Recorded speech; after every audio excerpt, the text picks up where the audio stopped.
Do certain people intimidate you? And do you find that you turn down invitations just to avoid that person that makes you feel not quite good enough?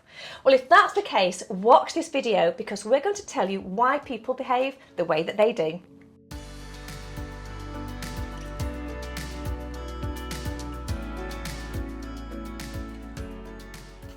I'm Sue Blackhurst. And I'm Heidi Kenworthy. And if you're new to this channel, then we help women make sense of their changing bodies and emotions to help them get the most out of their lives. Absolutely. Now, as this channel has taken a little bit of a sort of change in direction from the old content, one thing I've read excessively in the comments is that people still love the colours. Sue, we said we agree with your change in direction, but we still love the colours, so can we keep doing it? So today's video, we're talking about the psychology of human behaviour, but I just want to say, rather than going right back to the very beginning, if you've missed the introduction to colours and you haven't seen it before, it's really important that you watch the video. We're going to post the content here of that video, go back, watch that, and then come back to this video because you're going to learn more about you than you ever knew before. So let's face it, no one's ever going to like everybody and you're not going to be popular with everyone you meet. Because sometimes you can meet someone for the first time and we have this instant sort of rapport, don't we, and connection. You can meet somebody and you feel like you've known them all your life. It was very much when I first met you, actually, wasn't it? Yeah. We just gelled straight away. But then, of course, you meet some other people and you have that instant conflict. You don't know why, you don't know what it is, and there's no major reason for it. But it's like the hairs on the back of your neck just stand up and you just feel either tremendously insecure and intimidated or very frustrated and angry. So many of the women that we talk to have come to us, have actually said that when this happens, obviously conflict is a major part of something that they just don't want, that they don't like, and they can't handle conflict. They can't deal with conflict.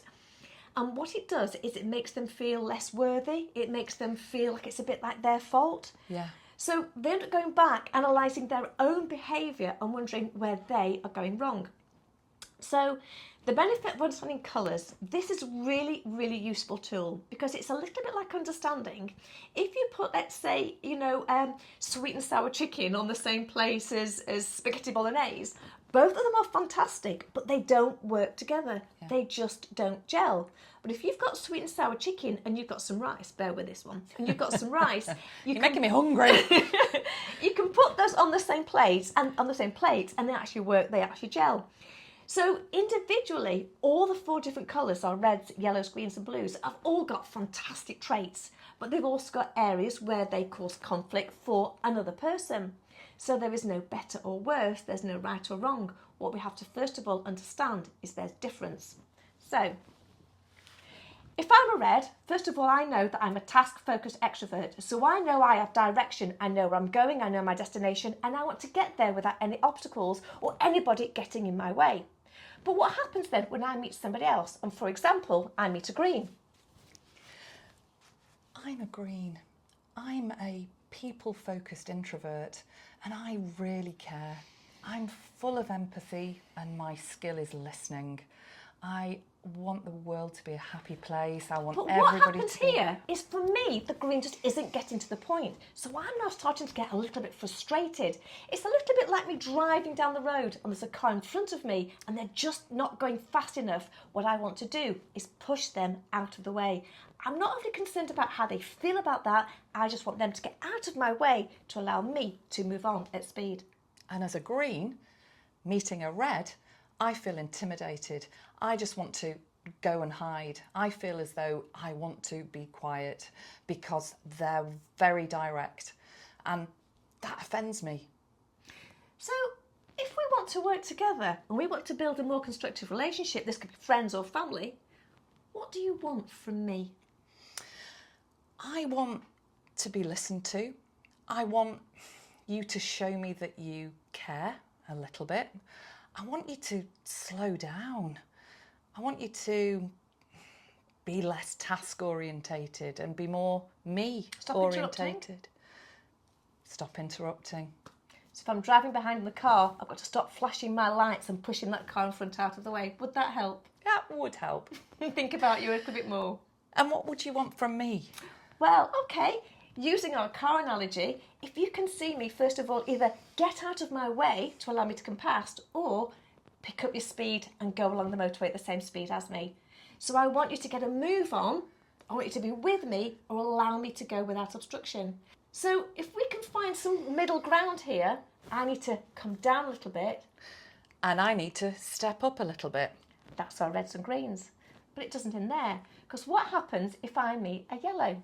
So our reds and our yellows now, these are, huge similarities because we're both extrovert. We have a difference though, because I'm task-focused extroverted. And I'm people-focused extroverted.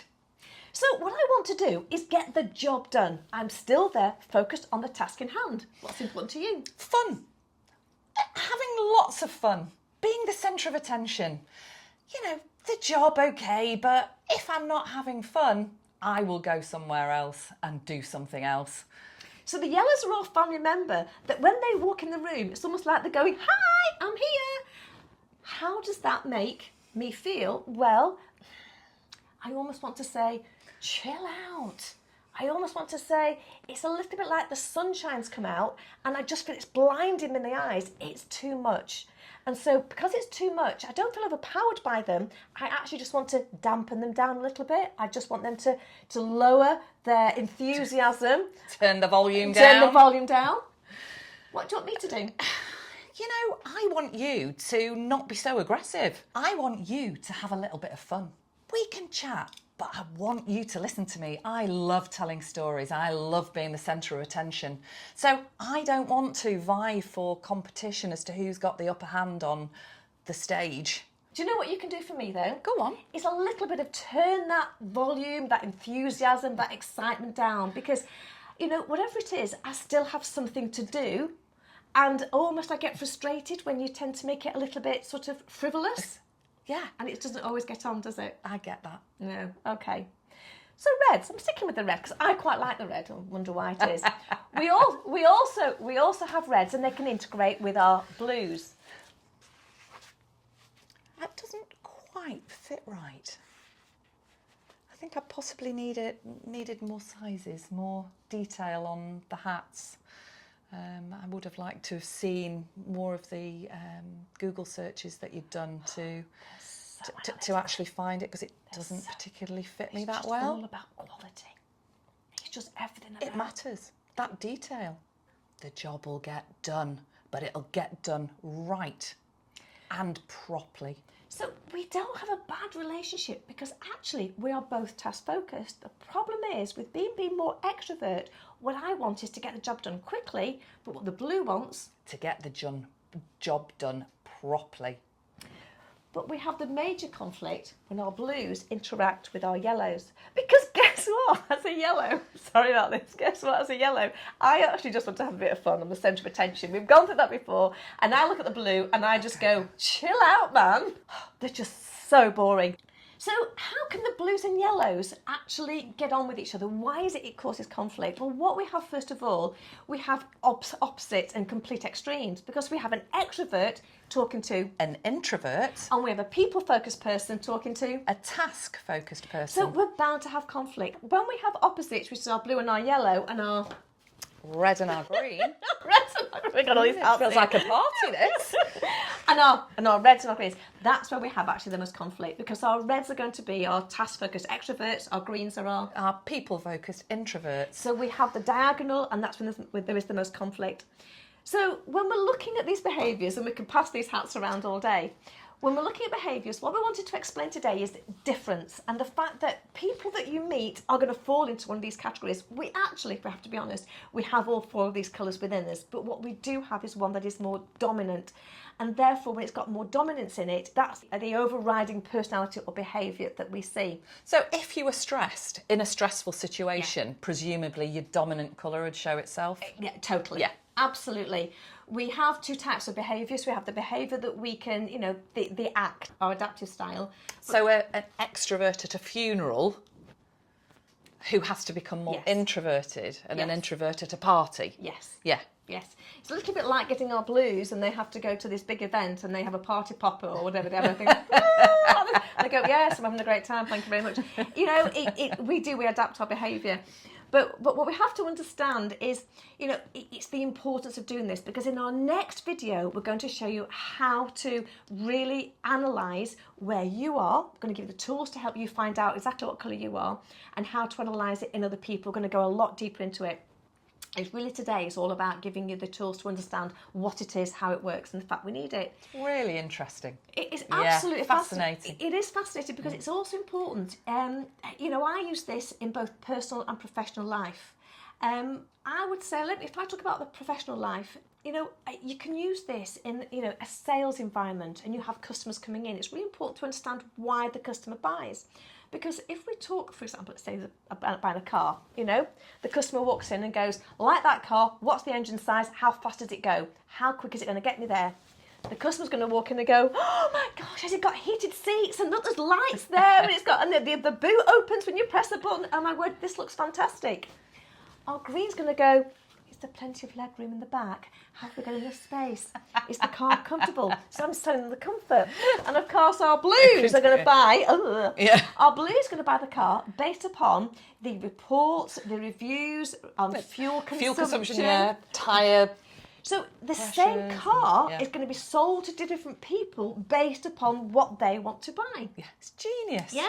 How about personally, in the personal life, how do you use this? Well, because I'm naturally a high yellow, I have lots of fun with it. So I spend and have great conversations with my husband, who's a red, and with my children, who are a combination of all sorts of different colours. And it's so great to watch it play out in front of you, absolutely. and to see how they interact. And so it's business, it's family, it's life. It's really clever. Yeah, it has. You know, it's been one of those tools that once you grasp it and once you understand, it's so easy to comprehend and so easy to understand and learn. But we're not pigeonholing people. You know, I was really interested to hear you say we are all of these colours. Yeah.